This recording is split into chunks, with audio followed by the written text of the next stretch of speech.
In The Walking Dead seasons 4 to 8, Rick Grimes and his group adopt a crucial vetting system when encountering new survivors. 3 simple yet revealing questions. The first, how many walkers have you killed? The second, how many people have you killed? And the third, why? These questions serve as a moral compass, filtering out threats and assessing a person's experience, ethics, and their potential danger they might have towards Rick and his people. The questions were first adopted after Rick and his group took in a lot of people from Woodbury and also began to take other people that they encountered on the road too into the prison community. So again, it was a way of vetting, but Rick and his people end up using these questions going forward as well. Up until about season 8, and after season 8, they don't really use them anymore, but they do adopt some new questions, kind of, which we'll talk about later in the video. Now in season 3, Rick goes crazy and he's on the telephone, and some people argue that this is like the predecessor to the questions, because when Rick's hallucinating and he's hearing Laurie and Amy and Jim, he's asked how many people he has killed, and Rick obviously replies 4, referring to Dave and Tony, who drew their guns on him, Shane, who of course was one of his own who lost it, and of course Tomas, who threw him into walkers. So he's not asked the why, but he kind of explains the why himself. But I don't know if I really count this as like the predecessor to the 3 questions. I guess you can kind of, in a way, work it in. But I'm of the mind that the 3 questions were likely conceived by the council at the prison, because obviously at that point Rick had stepped away from leadership. He was just a farmer, and the prison council, of course, was the people running things. So I believe that's basically what happened. The council came up with these questions, maybe with Rick's input. Now obviously these questions were probably asked to everyone who joined the prison community after Rick took everyone in from Woodbury, but we're aware at the very least that Rick and members of his group ask these questions to 8 separate people. So the first time as the audience we see these questions being asked is actually in the season 4 premiere, where Rick asks them to Clara. After Clara has taken a swing at Rick and then stabs herself, Rick asks her the following questions. How many walkers have you killed? Eddie killed them all. How many people have you killed? Just me. Why? You don't get to come back. You don't get to come back from the things you've done. The next time Rick asks the 3 questions is actually to both Sam and Anna, 2 randos that him and Carol meet in season 4. We sadly don't hear Sam and Anna's answers to the questions, but they must have at the very least answered correctly, as Rick obviously offers them a place at the prison and tells them the location of where they can find it. The third instance of the questions being asked is chronologically the first time it happens in the timeline at least, and that's in the Bob flashback where Bob is asked the questions by Daryl. And here are the answers. How many walkers have you killed? Haven't kept count. A couple dozen. How many people you kill? Only 1. Why? She asked me to. You wanna come with us? The next time they are asked to Gabriel Stokes. So after Rick and his group save Gabriel from being surrounded by some zombies, of course, Rick pats him down and asks Gabriel the 3 questions. And here are the answers. How many walkers have you killed?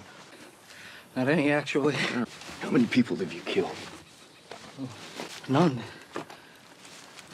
Why? Because the Lord abhors violence. And Rick actually asks a little bonus question here for Gabriel. What have you done? We've all done something. I'm a sinner. I sin almost every day. But those sins, I confess them to God, not strangers. The next time the questions are asked is when the group encounter Aaron, or Aaron encounters them, I guess. After they decide to head towards Alexandria, Michonne realizes they haven't asked them, and also that there is no pictures of this so-called Alexandria community that definitely never existed. So Michonne kind of panic asks Aaron, and here are the answers. How many walkers have you killed? I'm sorry, what? How many? I don't know, a lot.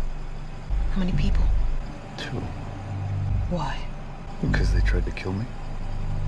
The next time they are asked is when Daryl asks Dwight in Always Accountable.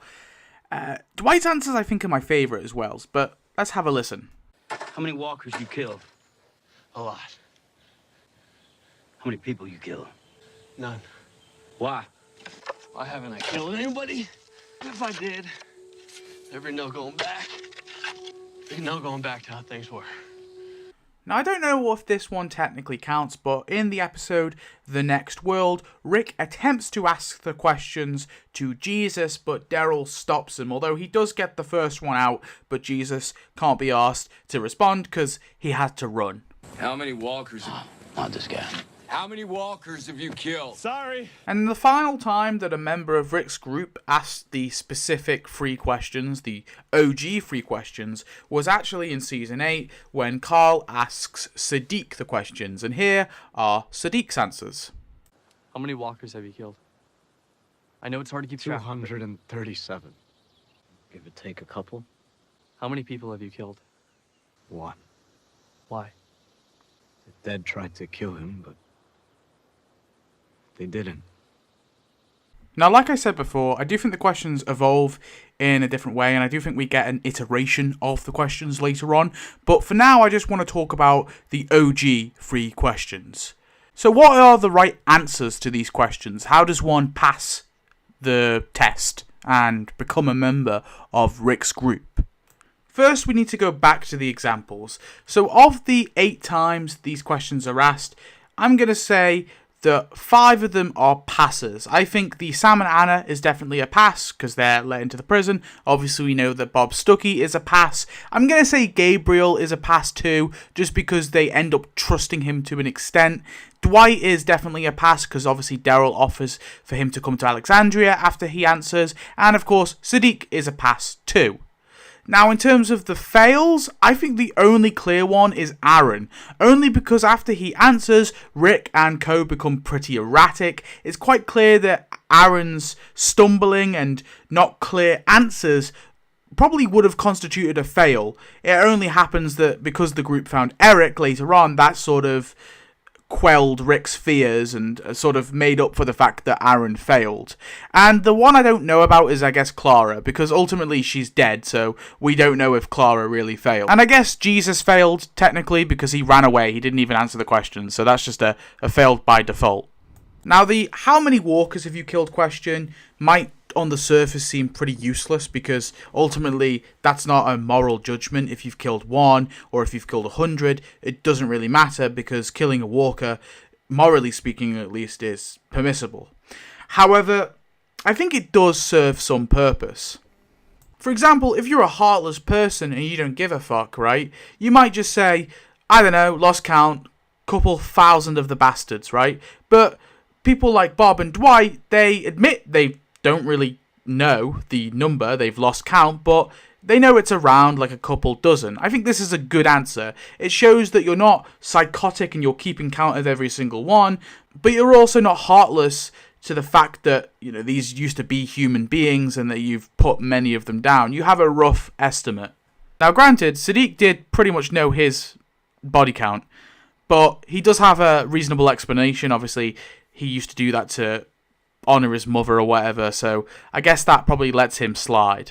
As well as all this, of course, the how many walkers have you killed just kind of gives a general idea to how capable of a survivor you are as well. So ultimately, the how many walkers have you killed question is probably the least helpful, but I don't think it's completely useless. I do think there is a purpose to it. Now, the next question, of course, is very important, and that's how many people have you killed? Now, you might think the answer to this question can just be any old number because it ultimately doesn't really matter. What matters is your explanation as to why you've killed said many people. However, I completely disagree. I think the number is really important, especially early on when they were recruiting people into the prison community. For example, if your answer is 10, and then your explanation as to why you've killed 10 people is it was all self-defense, that says something about you. How likely is it that someone can kill 10 people and all 10 killings are self-defense? I would say that's pretty low, or at the very least, they're putting themselves in a position where they're going to have to kill. Ergo, it's showing that they're very comfortable in killing people. So I do think the number is important ultimately. And then the final question, the why, is obviously the most important. This is the explanation as to why you've killed said many people. Now I can't lie, it's kind of disappointing that Rick's group never asked the 3 questions to someone with a particularly high body count. Clara's only killed herself. Sam and Anna we don't get an answer to, but I doubt they've killed anyone. Bob has killed 1, but it's obviously a mercy kill. Gabriel has no kills. At this point, Gabriel is a complete virgin when it comes to killing zombies and people. Aaron's killed 2, but again, in self-defense. Boring. Dwight is also, just like Gabriel, at this point not killed a single human being. Jesus dips before he can even answer, and Sadiq, just like Bob, has only got a mercy kill. It would have been cool if they asked someone who had actually, had a very big kill count, and maybe some of them were pretty dark. We never really get to see someone truly fail the question. I said that Aaron kind of failed them, and Gabriel kind of fails them in a way, but no one really ever truly fails them. We never see that, which is kind of unfortunate. So there we go, really. They're a test just to see what kind of person you are, is the simplest way to put it. Like I said before earlier in the video, I think we see a new iteration of the questions in Season 9. So after bringing Magna and her group to Alexandria, Gabriel and the Alexandrian Council ask Magna and her group members a series of questions, 3 questions in fact, and these questions are not how many walkers have you killed, how many people have you killed and why. Instead, it's who were you before, who are you now, and what did you do to survive? So it's quite a long section, I can't show all of it, but I'm just going to show Magna's answers as like a reference. Who were you before? Waited tables at a truck stop. And who are you now?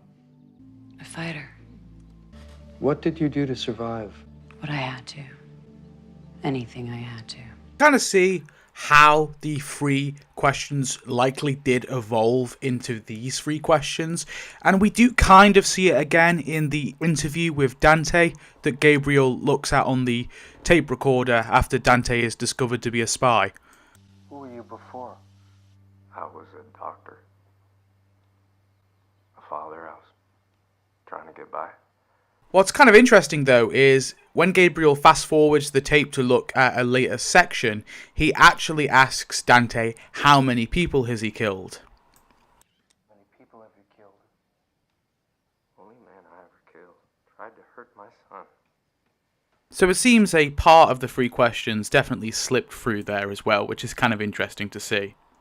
And Dante was clearly a failure of the questions because he ended up being a spy and a whisperer, so questions did not work out there, so maybe that's why they dropped it after that. But there you go, that is my video on the 3 questions. I just really love this aspect of the show. I think it was just really cool and neat that the group had this vetting system, and I wanted to kind of document it and sort of talk about it in a video and go through every instance of it. So that's what this video was. I hope you enjoyed and tell me your thoughts. Goodbye. Oh, and subscribe. It helps me out.